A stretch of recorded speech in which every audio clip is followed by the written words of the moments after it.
Okay, so yeah, good afternoon to all of you. So we'll begin on a slightly different material today. We talked about fly ash in the last lecture. So today we'll talk about slag, then we'll go on to silica fume, metacaolin, and in general about calcine clays before finishing up this segment with limestone calcine clay cement, which is one of the new technologies that people are looking at all around the world. So we talked about different types of fly ashes, type C versus type F, looking at the composition, properties, and the kind of performance you can expect in concrete which is made with these fly ashes, right. Let's start talking about silica fume, which is also known as microsilica, depending upon the location you are in, or sometimes the products are sometimes written differently.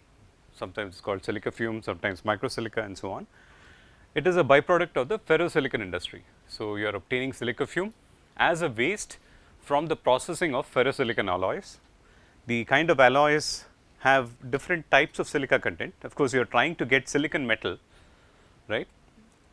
You are trying to extract silicon metal for the semiconductor industry, and in this process there is a lot of fine silica that is getting released. Okay. The silica content will depend on the type of alloy that you are processing. So, if you are looking at the impure alloys like iron, chromium, silicon combination, you will have only about 18 to 48% silica, but if you go to the other end, when you have pure silicon metal which is getting processed to extract silica from it, you get very high purity silica, but mostly you deal with ferrosilicon alloys that will give close to about 85 to 90% silica content. Okay.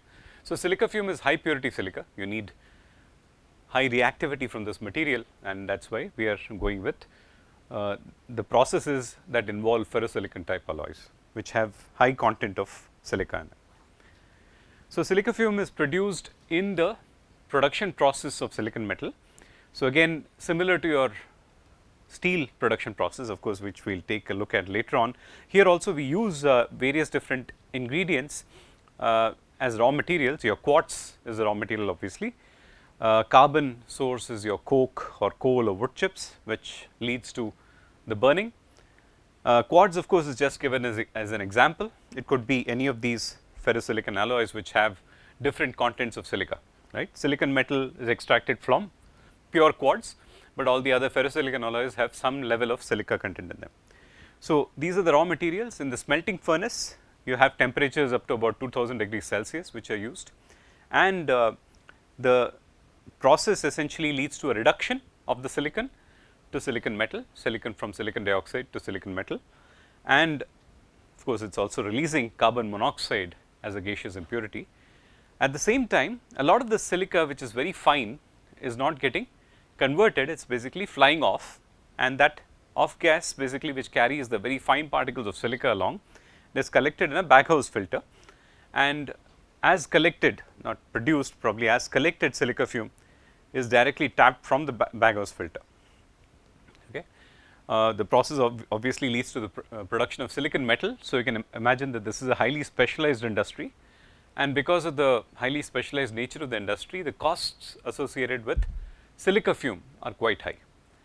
The material itself is a waste, but then it is sold for a very high cost in the cement and concrete industry because of the specialized nature of the industry from which it comes.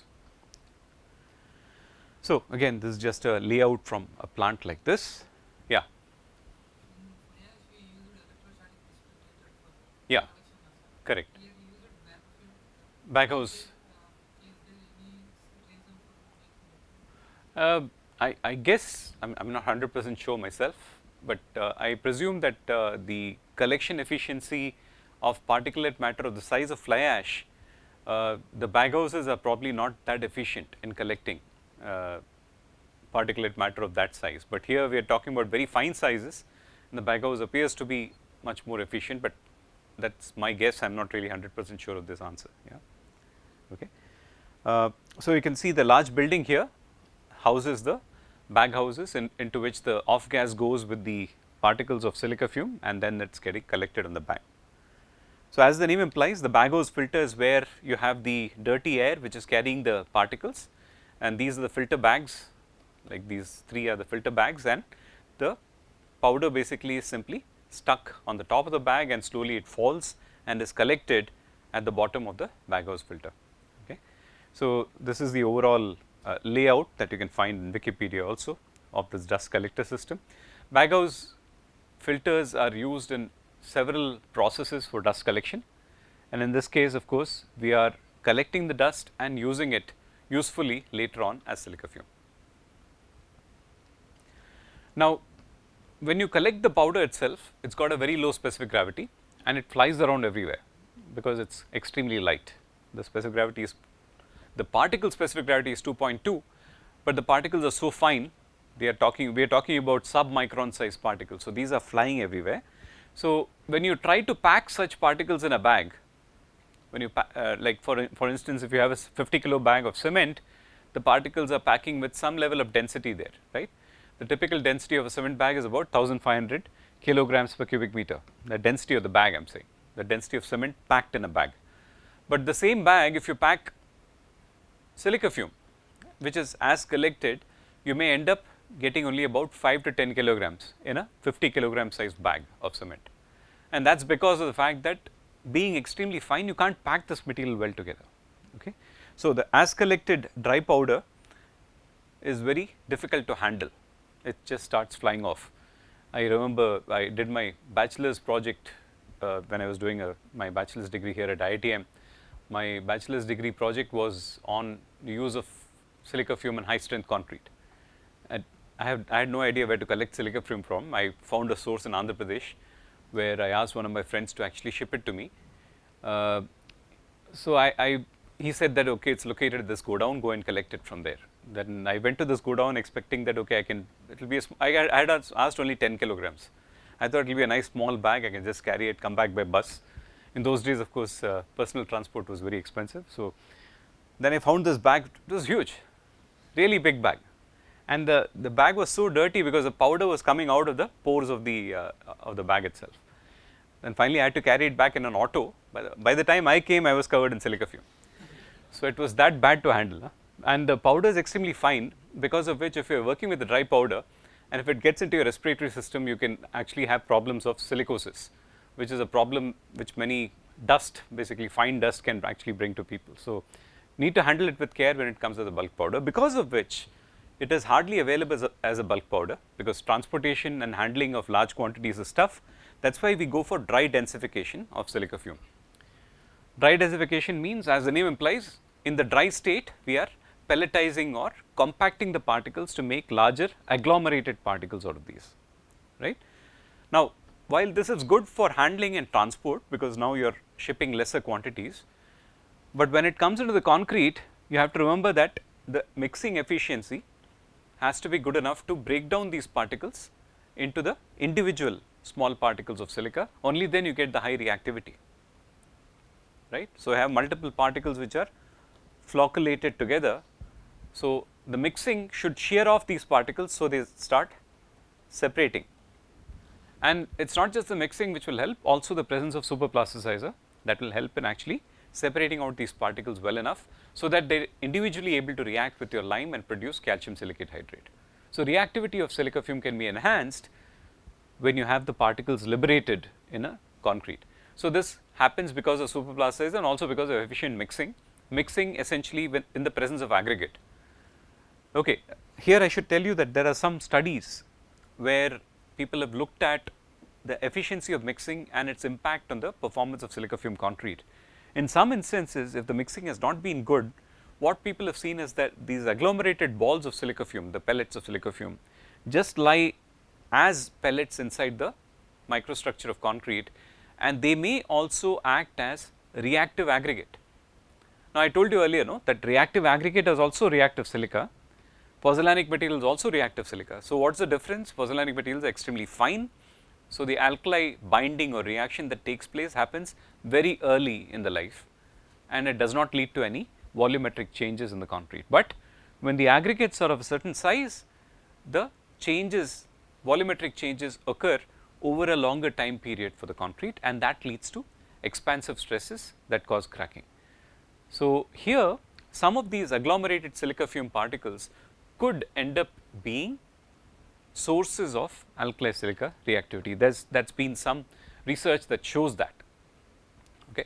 So, again I think we briefly talked about this earlier when we talked about compatibility with superplasticizers, that when we start putting materials like silica fume inside, we have to change the mixing sequence. We also have to ensure that the mixing produces sufficient shearing to break down these particles. So, that is why often when we add silica fume, it is beneficial to add it along with the aggregate. The coarse aggregate particles, as they are moving past each other, can shear the grains of silica fume and release the individual silica fume particles, and only then you will get the full efficiency of using silica fume. Again, when you read research papers in silica fume, you will see that in some instances people have used silica fume without any superplasticizer.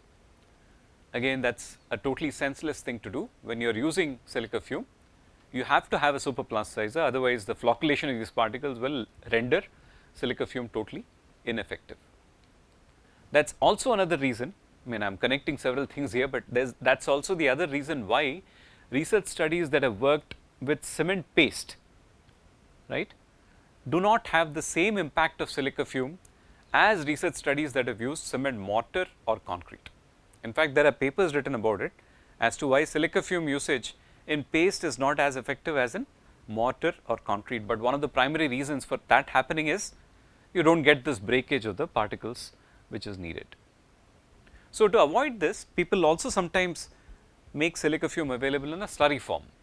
So, here you take the as collected powder and you make a slurry with mixing a lot of water in it, about 50% water is mixed in this system, and there is some dispersing agent which ensures that the particles are always in suspension.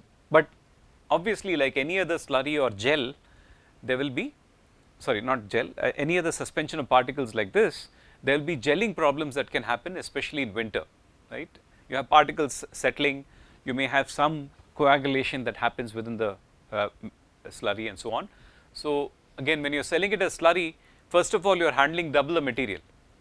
If you need 100 kgs, you need 200 kgs of slurry, right, and then you need to compensate the water in the mix, because otherwise you have excess water present in your system. So, slurry is difficult to handle, but in some instances it works out well if you have problems about mixing condensed or compacted silica fume in your concrete. Okay. So, dry densified is also called condensed silica fume or compacted silica fume, but it is the most common form of silica fume available in the industry. So, a typical bag of silica fume, dry densified silica fume, will be 25 kilos, because the size will be approximately similar to that of a 50 kilo cement bag.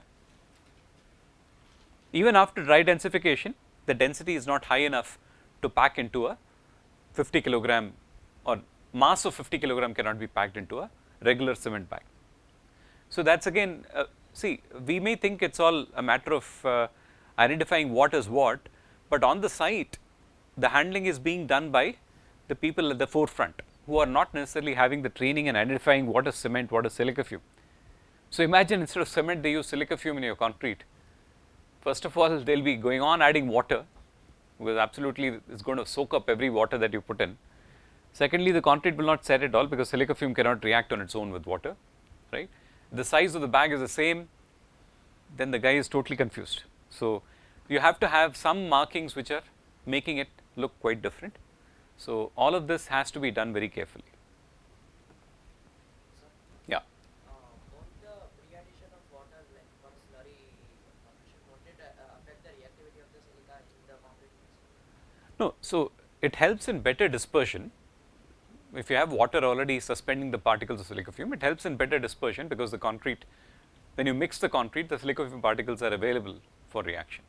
So, generally this is better for reactivity, having a slurry is better for reactivity. Only thing is you need to compensate for the water that you have added extra.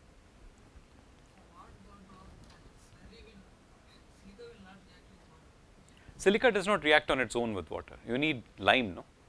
You need calcium hydroxide that is generated because of cement hydration. So, silica on its own cannot react with water. So, these are the forms, as you can see here. The bulk powder, you can see how fine it is flying off everywhere. Of course, there are some agglomerated particles there also, but you can see the compacted particles, it looks much coarser and seems to be not flying everywhere, it is easier to handle, and that is the slurry. Okay. This is the wrong picture, this is super plasticizer, not the slurry. That is the powder as collected, that is a densified powder, and this is a slurry. So naturally its color is blue? Well, one second, I will come to that slide. So, the color will depend obviously on the other oxides that are present in the system. If you have a lot of iron present, it will be darker color, which is impure. So, this is with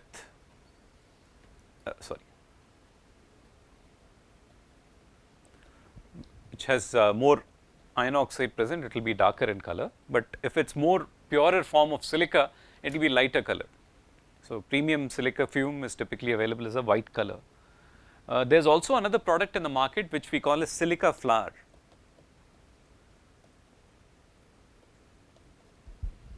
Now, silica flour is not the same as silica fume.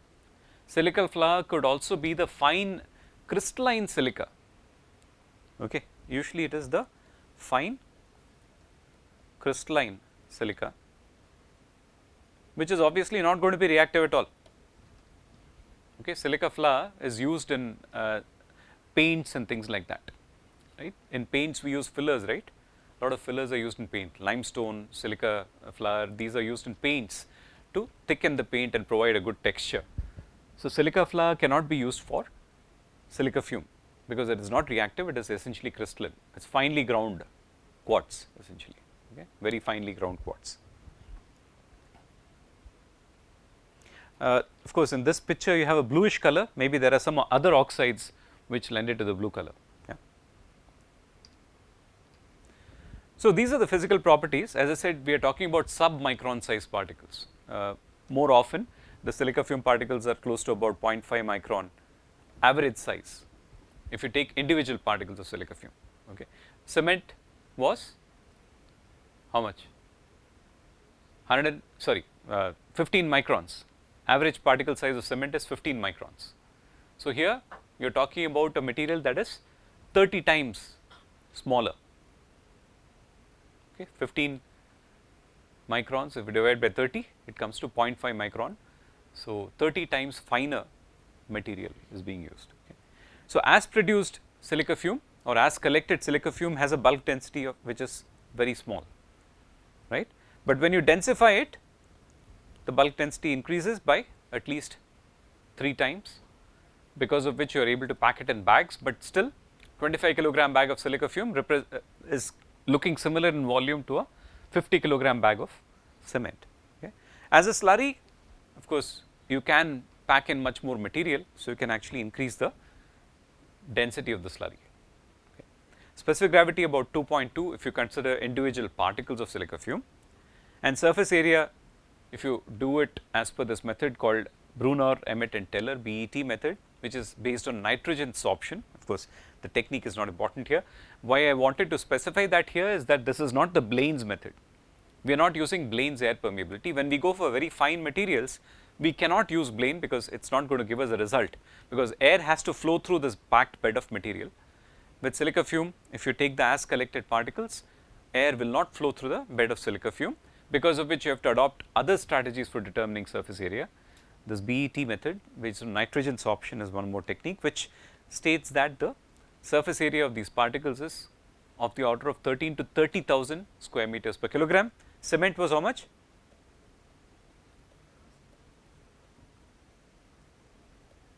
Cement was about 300 square meters per kilogram. Okay. So, in terms of actual surface area, we are talking about nearly 100 times finer, 50 to 100 times finer.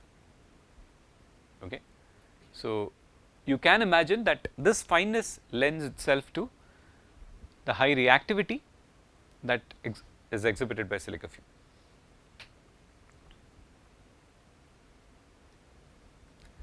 Now, cost is very high. Why is the cost high? It is a waste, no? Why is the cost high? Sorry? Yeah, some processing is involved. You need to collect it first of all, and then you need to dry, densify or compact it. You are collecting it from an industry which is highly specialized. right. Instead of a thermal power plant where you are producing fly ash and you call it a waste, here you are producing a value added product from a ferrosilicon processing plant, because silicon metal is used for semiconductors. Nature of the industry is like slightly more sophisticated, and because of which the product that comes out is also being sold for much higher cost. So, 5 to 6 times as much as Portland cement. So, what is the cost of cement per kilogram? 6 to 7 rupees, in bulk probably around 6 rupees or less, right. So, when you talk about bulk, silica fume cost will be at least 30 rupees per kilogram. Okay. There are cheaper version of silica fume available also, which are for lesser price, but around 30 rupees per kilogram for good quality silica fume. So, you can imagine that using silica fume, you need to be really justified in your choice for using silica fume, otherwise the cost is going to go significantly high. Typically, we use it at 5 to 15% replacement level. Now, when you talk about fly ash, we look at 25-30%, no? Why are we restricting ourselves to only 5 to 15% with silica fume? Sorry? So, silica fume, if you put excess of it, it's going to react with lime rapidly. There's not going to be enough lime present in your system anyway to compensate for so much additional silica that you add. So, most of it will just sit there as filler, right. But too much of it will also not be a good thing, even if it is a good filler. Why? Because cost is high, too expensive. Second, sorry, it increases the water demand tremendously. So, concrete will not be able to be workable if you have too much silica fume inside the system, right. It increases water demand, and if you are trying to compensate the water demand by adding super plasticizer, again your cost is going up. So, and the fine particles of silica fume can also tend to make your mixture very sticky. So, you need to be very careful in using the right dosage of silica fume. So, while 5 to 15% is okay, but more or less you will see any construction project where silica fume is used, it is used usually always less than 10%. One would not be using much more than 10% silica fume as a replacement or an addition to the cement that is already present in the system. Now, of course, benefits are obviously arising from the fine sizes as well as the extremely high reactivity with calcium hydroxide. So, all of this lends to a much more denser microstructure.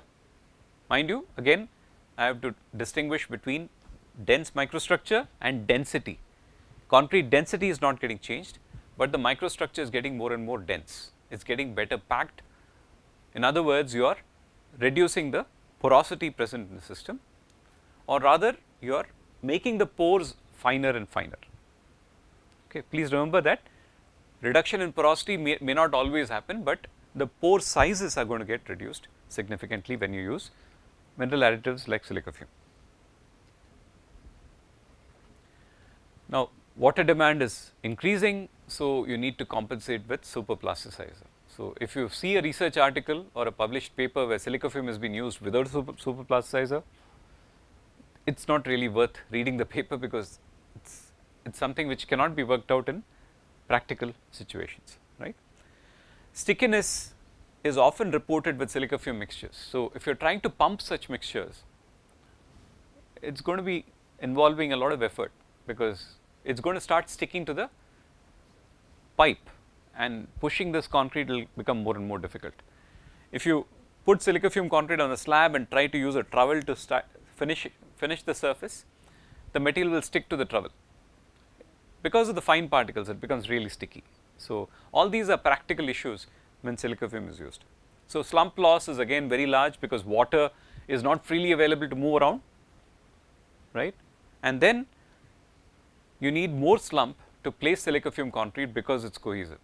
Because after all, workability associates itself with many different things, not just placement or compaction, but also finishing is an important aspect of workability. So, if you have to provide the same level of finishing as conventional cement concrete, you may need a higher slump with silica fume concrete. There is practically no bleeding. You can't imagine that any water will be able to escape and come out to the surface, and in such instances your tendency for plastic shrinkage goes up significantly. Okay. Again, what is plastic shrinkage? Yeah, so you have water evaporating from the top surface, right, and the top surface of the concrete is trying to contract, but the bulk of the concrete does not allow it to contract and places the top surface under tension, and when that happens, there is cracking that appears on the surface. Most of the cracking is restricted to the surface, but with time these cracks can start growing and go all the way to the bottom of your slab and then allow for moisture penetration easily. Plastic shrinkage cracking is not a structural problem to begin with, but then it can start causing durability problems in the long run. So, you need to be aware of reducing plastic shrinkage cracking. How do you do that?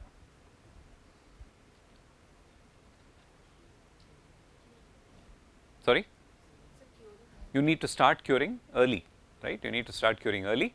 Maybe you can start sprinkling water or putting a wet cloth over the concrete right after the finishing operation has been done.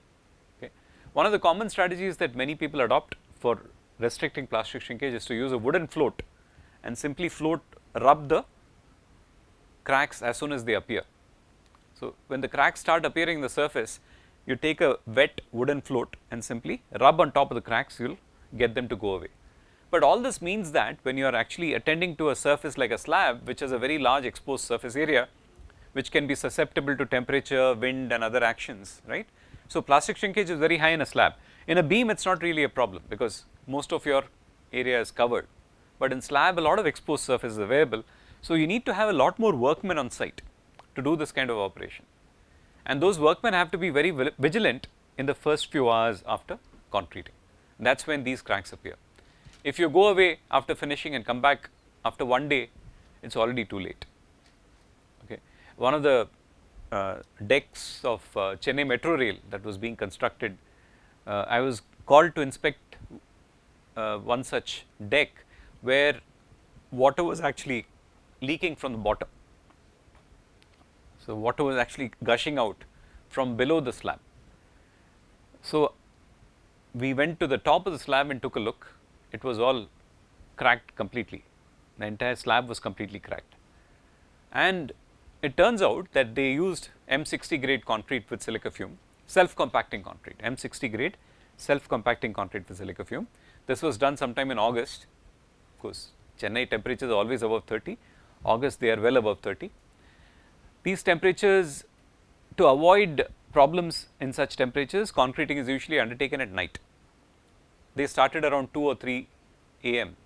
late in the night, and the concreting continued up till about 9 or 10 a.m. in the morning because there was so much volume to be done. So, after finishing the top surface, they only came back after 24 hours to do the curing. Interestingly, none of them noticed any cracking at that point of time. They cured, and somehow it also passed through the check of the PMC. Maybe PMC was sleeping, whatever, but it passed through the check of the PMC, and after about 2-3 weeks or so, or no, maybe even more, they started seeing water gushing from the bottom. Now, what is going on here? Then when you take a look at the structure from the bottom, you could actually see some white deposits around the locations where the water is gushing out. What is the white deposit? Salt, which is essentially your calcium hydroxide, which is leached out by the water gushing out and gets converted to calcium carbonate upon atmospheric exposure. So, you start seeing this leaching signs. So, you go up to the top of the slab and then everything is cracked, right. So, now the question is, if they had taken action in the beginning, none of this cracking would have led to the propagation all the way to the bottom, and water gushing could not have been seen at all. Okay, at least the gushing was good from the point of view of them going and checking the top of the slab, otherwise they would have continued the same process throughout. Nevertheless, very clearly this is a case of plastic shrinkage cracking. Wherever humidity becomes low or when wind is high, you increase the chances of plastic shrinkage cracking, and this is exactly what happened here. So, what could be done to avoid curing is one thing, floating is the other. What else can we do? You can use curing compounds early in the life cycle, right, as soon as the surface finishing is done, and some dryness, because curing compound cannot be applied on a wet surface. by that time sometimes it could be too late. Okay. Another thing is to simply cover the surface and prevent evaporation. In a lot of places they simply cover it with a plastic sheet and prevent evaporation. That could also work to some extent. Okay. So, you have to be extremely careful when silica fume is used, and that is why a lot of industrial flooring also is done with silica fume, because they need good strength and abrasion resistance which silica fume provides. But again, if they are not careful with plastic shrinkage cracking, because industrial flooring, the area, exposed area is very large, right. In such instances, if you are not careful with early age cracking, you need to avoid plastic shrinkage at all costs.